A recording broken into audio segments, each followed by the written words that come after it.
এদের দিয়ে আপনি ইসলামী শরীয়ত বাস্তবায়ন করবেন? শরীয়ত বুঝে না তো। আগে ইসলামী শরীয়ত বুঝতে হতে হবে যে নাটক দিয়ে, গান দিয়ে আল্লামা হওয়া যায়। আল্লামা অমুক বিন সমুক, আল্লামা গান গাইছে, হঠাৎ করে দেখি যে আল্লামা হয়ে গেছে।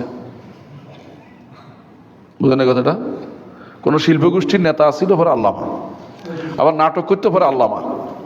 এদের দিয়ে আপনি ইসলামী শরীয়ত বাস্তবায়ন করবেন? শরীয়ত বুঝে না তো।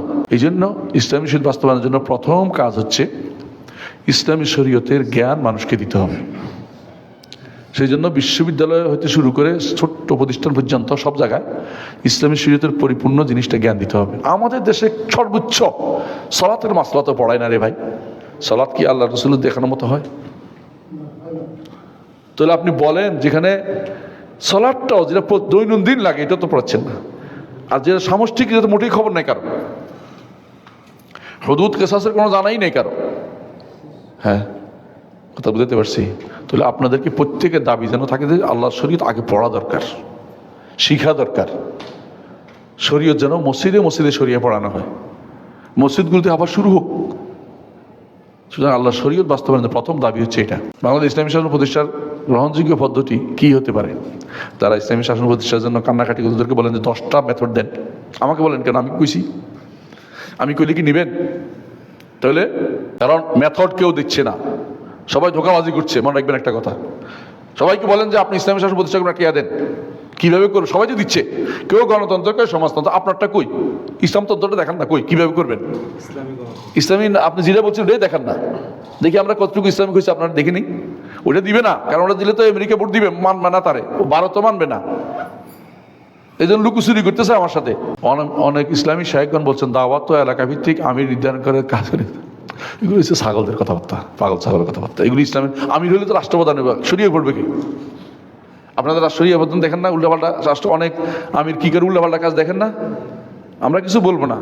অনেক আমিরে অত পড়ে, গীতা তো পাঠ করে, সুন্দর গীতা পাঠ করে একটা বাহবা নেওয়ার চেষ্টা করে। আমরা গীতা পারি, ইসলাম পারেন কিনা আগে দেখেন। সংসারে মা ও স্ত্রীর মধ্যে কোনো ঝামেলা হলে সেখানে দুজনকে কিভাবে সমাধান করাবো? উল্লেখ্য মায়ের ভুল বুঝাবুঝিতে বেশি সমস্যা হচ্ছে। এটা একটা বড় কাজ নিঃসন্দেহে, আমি যে জানি এটা বিশাল কাজ। তো আপনাকে এখানে প্রচণ্ড ধৈর্য অবলম্বন করতে হবে। বেশি অসুবিধা হলে দুজনকে আলাদা করে দেন। আপনি মায়ের পক্ষে থাকেন তবু আলাদা, মানে ঘর আলাদা করেন, ঝগড়া দেন না হয়। এ রান্না করে মায়ের রান্নাটা আপনি করবেন, এরপর বলবেন যে তুমি যেহেতু মায়ের সাথে চলতে পারছো না, আমি আরেকটা মানুষ আনি যাতে করে মায়ের সাথে চলতে পারে। উনিও যেন ঠান্ডা হয়। আর মাকেও বলবেন যে আমি এখান থেকে আপনার রান্নাবান্না মাঝে মাঝে করে যাবো, মাঝে মাঝে বুঝে যে রান্নাবান্না করা কষ্টের কাজ, বললো ঝগড়া না করে। একটু হ্যাকমতের সাথে চলতে হবে, কাউকে এখানে জুলুম করা যাবে না, এটা খেয়াল রাখতে হবে। নিজের ঘর থেকে বের হয়ে গেলে না, এটা করা যাবে না, দায়িত্ব আছে না। একজন মুসলিম মহিলা তার বাবা ইন্তেকালের পর, মারা গেছে ইন্তেকাল শব্দটা আর ব্যবহার করেন না। বাবার মৃত্যুর পর পৈতৃক সম্পত্তি নিজ ইচ্ছা যদি গ্রহণ না করে বা ভাইদের দিয়ে দেয়, অথচ তার একাধিক সন্তান রয়েছে, এক্ষেত্রে সন্তানদের বঞ্চিত করার কারণে ওই মহিলার অন্যায় হবে কিনা? অন্যায় হবে না, অন্যায় হবে না। আপনার সম্পত্তি আপনি যা ইচ্ছা তা করতে পারেন, 100% আপনার ক্ষমতা আছে। দান করে দিতে পারেন, মসজিদ দিতে পারেন, খরচ করে ফেলতে পারেন, সন্তানদের দিতে আপনি বাধ্য নন। সুতরাং কেউ যদি এর কারণে সন্তানদের প্রতি, মা বাবার প্রতি খারাপ ব্যবহার করে, সে অন্যায় করে, জালেম। আপনার সম্পত্তি 1 টাকাও দিতে আপনি বাধ্য নন। ছোটো থাকতে খরপোশ যেটা, এটা মায়ে চালাবে না, চালাবে কে? বাবা। মায়ের কেন অর্ধেক দিচ্ছে শরীয়তে বুঝেন না? মেয়েদেরকে অর্ধেক দিচ্ছে এই কারণে, কারণ তাদের জন্য বোঝা নাই, তাদের কোথাও ব্যয় করতে হয় না। সম্পদ থাকলে তিনি যদি দান করেন, দয়া আলহামদুলিল্লাহ সন্তান দিচ্ছে। না দিলে ছোট বাচ্চাদের তিনি দিতে পারবেন, যে তার কেউ না থাকলে তখন দিবেন। বাবা না থাকলে সে মায় দিবে, কিন্তু বড় হয়ে গেলে মা 1 টাকা দিতেও বাধ্য নন, দান করতে তিনি বাধ্য নন। বাবাও 1 টাকা দিতে বাধ্য নন, শুধু মা নয়। আপনার বাবা যদি আপনাকে একটা সম্পত্তিও না দেয়, বাড়িঘরও না দেয়, কিছু বলতে পারবেন না। জালেম হলে আল্লাহর কাছে হবেন যদি দান করে দেন, আর যদি কোনো একজনকে না দিয়ে 8জনকে দেন তাহলে জালেম হবেন। আর যিনি খরচ করে শেষ করে ফেলেন, না দায়িত্ব ওনার টাকা উনি খরচ করবেন, আপনার কি? আপনার বলার কিছু নেই। কারণ আল্লাহ এই জন্য বলছে ইউসিকুনা ফি আওলাদ লিযাকারি মিসলু মিম্মা তারাকা, যা তিনি ছেড়ে যান। যা ছেড়ে যান নাই ওটার কোনো কথা নেই, কথা বুঝছেন? ছেড়ে যান, এরপর কথা বলার অধিকার নেই।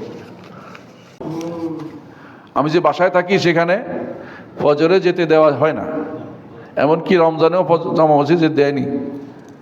আজকে 1 বছর মসজিদে জামা দাঁড়াতে পারি না ফজর নামাজ, আপনি বাসা থাকেন কেন? চলে যাবেন, চেঞ্জ করেন, বিক্রি করে দিবেন। আল্লাহ শহীদ মানা যান, এখানে থাকবেন কি জন্য?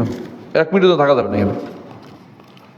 বাপরে, যতদিন পর্যন্ত আপনি পারেন না, এটা আল্লাহ মানে 1টা বছর ধরে বসে রয়েছেন। কে আপনি কি এত ফকির হলে বাসা কি নিজের না আর কার দেখেন? ভাড়া হলে অন্য জায়গায় যাবেন, এসব চলে না, এসব ওজন না।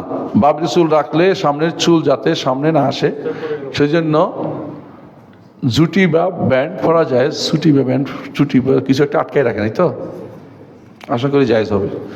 আরবের ফেজ ছেলেদের জন্য আশা করি জায়েজ, মেয়েদের জন্য হ্যাঁ। এত দূর চুললে তো কাঁধের নিচে যাওয়া যাবে না। গেছে ও যায় নাই দেখা যাচ্ছিল না। আচ্ছা ঠিক আছে, অসুবিধা নেই, কিন্তু এটা বাঁধলে মেয়েদের মতো হলে আবার আশা বুঝাইজ নাই, বুঝছো নি? সমস্যা নাই, সুলো তো সিজদা করবে, তোমার সমস্যা কি? রসুলের সুলো তো ছিল, রসুল তো বাঁধে নেই, না বাজাই ভালো। জি, অসুবিধা নেই, সুলো সিজদা করুক।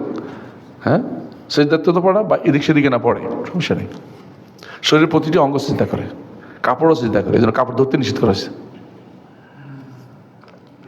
আমার দেশে ইসলাম আমাদের করণীয় কি? শেষ হয়ে গেছে উত্তর। প্রথমবার বাচ্চা হওয়ার পর কত বছর পর বাচ্চা নিতে হবে এমন কোনো বাধ্যবাধকতা নাই, বুঝে আসছে? সন্তান এসে গেলে ফেলে দিতে পারবেন না। আমার বাচ্চা এখন দুধ খায়, সন্তান চলে আসছে, ফালাই দিই, আপনি ফালাই দিয়েছেন, আল্লাহ আপনারা শাস্তি দিবেন। 4 মাস হয়ে গেলে, 4 মাস নয় 40 দিন হয়ে গেলে বিশুদ্ধ মতে এই সন্তানকে ফেলে দেওয়া জায়েজ নেই। 42 দিন 40 দিন পার হয়ে গেলে জায়েজ নেই। তার আগে যদি কোনো কেউ ফেলে দেয় কোনো কারণে কোনো বাচ্চা, তাহলে বাচ্চা ফেলে দেওয়ার গুনাহ হবে না, কিন্তু আল্লাহর নেয়ামতকে দূরে ঠেলে দেওয়ার জন্য আল্লাহ হয়তো তাকে শাস্তি দিবেন, পরবর্তী বাচ্চা নাও দিতে পারেন। ওরকম বহুত দেখা গেছে প্রমাণ। প্রথমবার বাচ্চা হওয়ার পর কত বছর ঠিক আছে, স্ত্রী পাথর মারা যাবে কিনা, প্রহার করা যাবে কি, স্ত্রী মারা যাবে কিনা? রাসূলুল্লাহ সাল্লাল্লাহু আলাইহি ওয়াসাল্লাম বলছেন, এরা ভালো মানুষ নয় যারা স্ত্রীকে মারে। আমি রসুলের কথাই বললাম, স্ত্রী জাতি হচ্ছে নরম জাতি, ওদেরকে ক্ষণিক খারাপ ক্ষণিক ভালো, কেন মারবেন? আপনি ধৈর্যশীল হন, দেখেন অবস্থাটা কি, না মেরে তাদেরকে বোঝানোর চেষ্টা করুন। হ্যাঁ, দেখবেন যে আপনি তাকে সুন্দরভাবে চললে তারা আপনাকে ভালোবাসছে। স্ত্রী জাতিকে মারা ঠিক না, যদি পছন্দ না হয় কীরকম সর্বোচ্চ মারতে পারবে। ইসলাম বলেছে একটা মেসোয়াক দিয়ে বাড়ি দিতে পারবে, মেসোয়াকের বাড়ি দিলে কী হয়? কিছু হয় না, বুঝে না?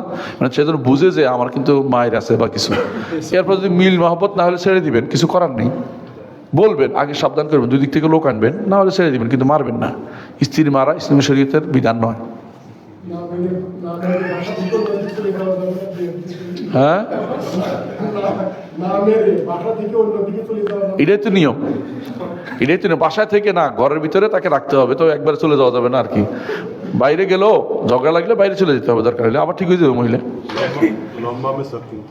হ্যাঁ, লম্বা মেসওয়াক না, এরকম লাঠি কিনবেন মেসওয়াক দিয়ে। আমার ভাই বলতেছে স্ত্রী যদি স্বামীকে মারে তাহলে কি হবে? দজ্জাল স্ত্রী। অর্থনৈতিক সমস্যার জন্য স্ত্রী স্বামীকে এত সম্মান করতে হবে, এটাই নিয়ম। সাইয়্যিদি বলতে হবে।